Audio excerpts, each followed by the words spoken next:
We can't give a nuclear weapon to a group of people that have caused nothing but havoc for 47 years. Look, I'm the president that's done something about it. This should have been, and many other presidents regret that they didn't. Why Iran and U.S. are going back to Pakistan for round two, what changed after JD Vance failed. 3 days ago, JD Vance flew 16 hours to Pakistan, sat in a room for 21 hours, gave Iran America's final offer.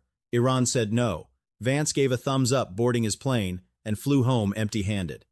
And now they are going back. Round two of U.S.-Iran peace talks is expected in Pakistan this week, possibly before Friday. The same two countries, the same impossible issues. But here is what nobody is telling you. Something actually changed between Sunday and today that makes round two completely different from round one. Not different enough to guarantee a deal, but different enough that both sides decided the table was worth sitting at again. And that difference is what this entire video is about. Because if you understand what changed, you will understand exactly what this war comes down to. And why the next 6 days before the ceasefire expires on April 21st may be the most important 6 days in U.S. foreign policy in a generation. Before we get to what changed, you need to understand what actually happened in round one. And here is the part most American coverage is not being fully honest about. The U.S. went to Pakistan with a 15-point proposal. It demanded Iran permanently stop enriching uranium, dismantle its nuclear facilities at Natanz, Fordo, and Isfahan, hand over 972 pounds of highly enriched uranium that took Iran decades to accumulate, end all funding for Hezbollah, Hamas, and the Houthis, and fully open the Strait of Hormuz with zero Iranian control or tolls. Now ask yourself this honestly, would any country accept those terms after being bombed for 6 straight weeks and having its supreme leader assassinated? Iran's foreign minister said publicly, when just inches away from an agreement we encountered maximalism, shifting goalposts, and blockade.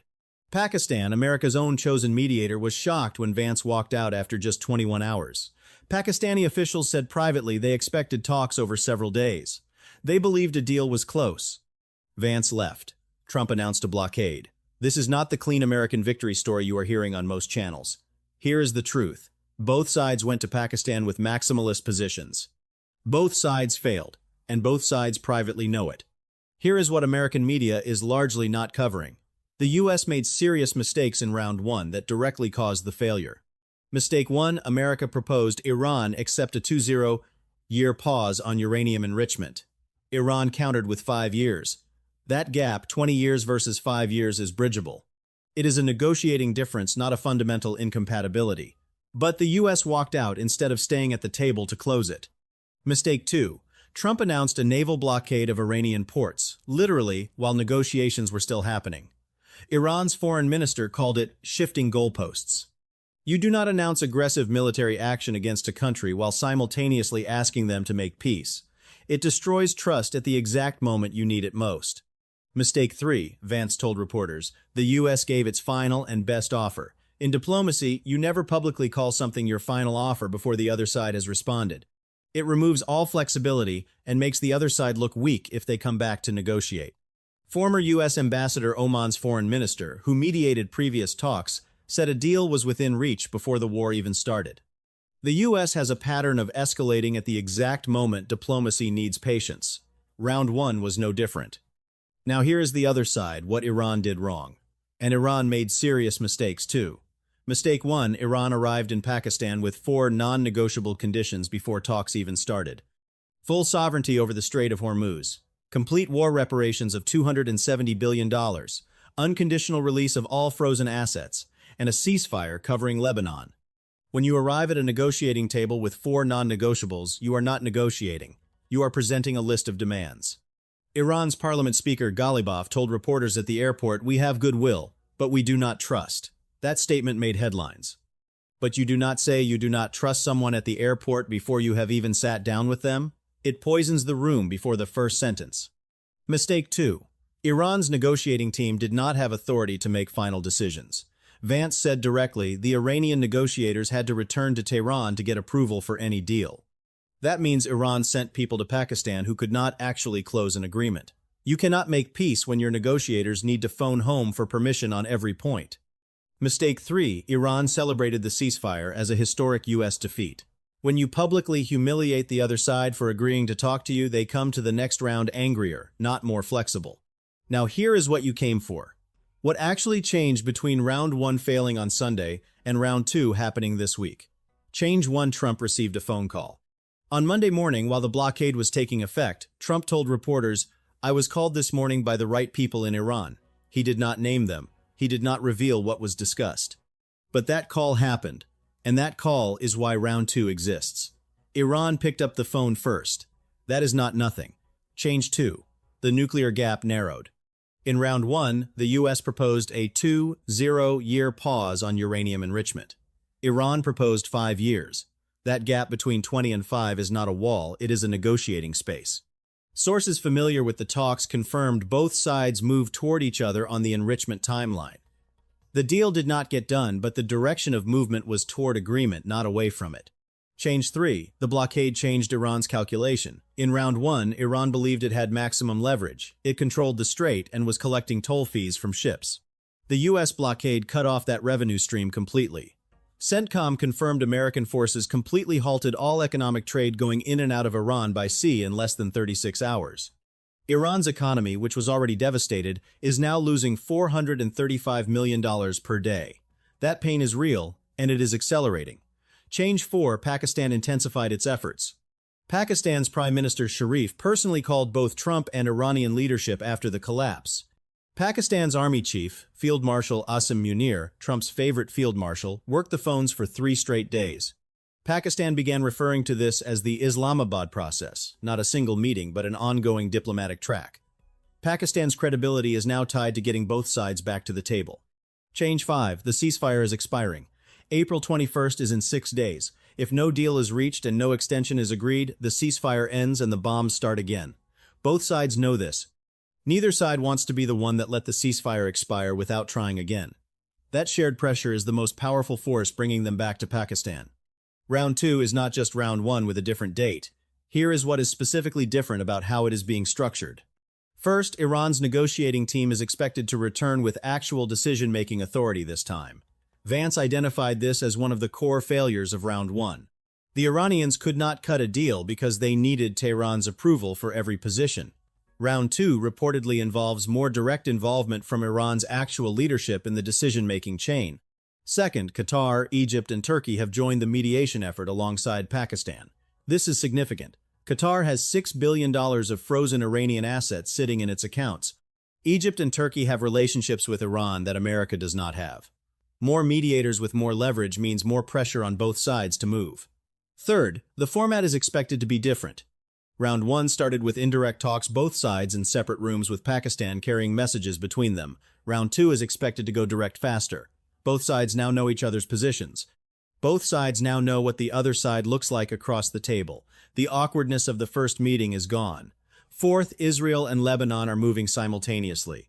Israeli and Lebanese officials held their first direct meeting in Washington on Tuesday. If that track produces even a small reduction in Lebanon strikes, it removes Iran's biggest precondition for serious talks and opens the door for real movement in Pakistan. Here is something most pro-American coverage is skipping entirely. The United States needs this deal too. Not just Iran, America. Gas is at $4.12 a gallon and rising. The IMF just cut its global growth outlook directly because of this war. U.S. wholesale prices surged 4% last month, the highest inflation under Trump's presidency. American consumers are paying more for gas, food, electricity, and everything that moves by truck. The Port of Los Angeles director said this week the blockade will impact inventories of shoes, furniture, and electronics, hitting American households directly. European allies are not joining the blockade. Britain explicitly refused. France is organizing a separate multinational mission to reopen the strait without following Trump's lead. America's Gulf allies, Saudi Arabia and the UAE, are privately warning Washington that the blockade could backfire and cause wider disruption. And the U.S. military has 15 warships in the Middle East right now, including an aircraft carrier, every one of them a target if Iran retaliates. Trump said the war is close to over, but close to over is not over. And every day it continues costs American consumers real money out of their real wallets. And Iran needs this deal even more desperately. Iran's economy was already collapsing before this war started 6 weeks ago.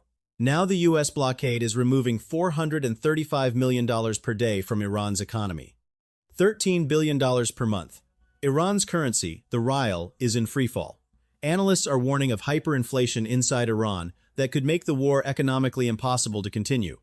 Iran's military infrastructure has been devastated.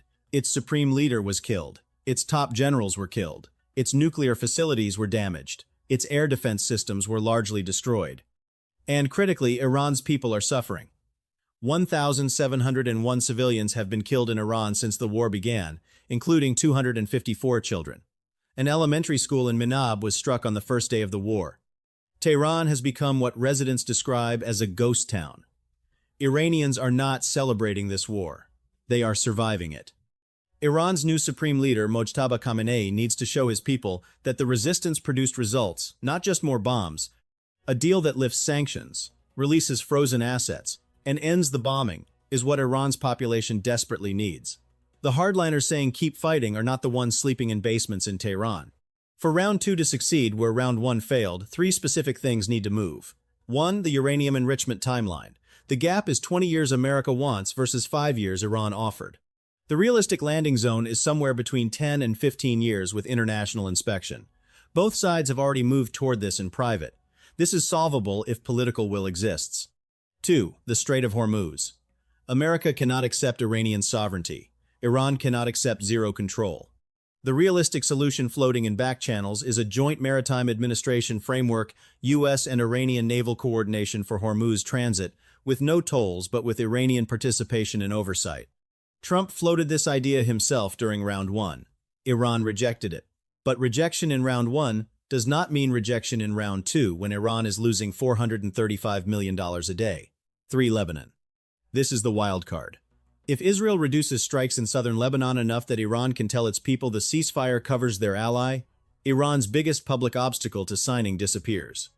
Israeli and Lebanese officials are talking in Washington right now. That track and the Pakistan track are running simultaneously. If both move, round 2 has a real chance. Here is where everything stands on April 15, 2026, day 46 of the U.S.-Iran war. JD Vance failed in round 1. Iran said no to America's final offer. Trump announced a naval blockade. Iran called it piracy. Both sides went home pointing fingers, and then Iran picked up the phone. Pakistan worked the phones for 3 straight days. The nuclear gap narrowed. The ceasefire held. And round 2 is coming possibly this week, before April 21st. Trump told ABC News, "I think you are going to be watching an amazing 2 days ahead." JD Vance said, "I think there is a grand deal to be had here." Iran's foreign ministry said diplomacy never ends. 6 days. That is all that is left before the ceasefire expires. 6 days to find a number between 5 and 20 that both sides can call a victory. 6 days to figure out who controls 34 kilometers of ocean that carries 20% of the world's oil. 6 days to end a war that has already killed thousands of people and is costing American consumers more money every single day it continues. Neither side came to Pakistan in round 1 with clean hands. Neither side was fully honest about what they wanted. But both sides came back, and in 47 years of silence, that alone is something. Subscribe and turn on notifications. Round 2 could break in the next 48 hours, and we will cover it the moment it happens.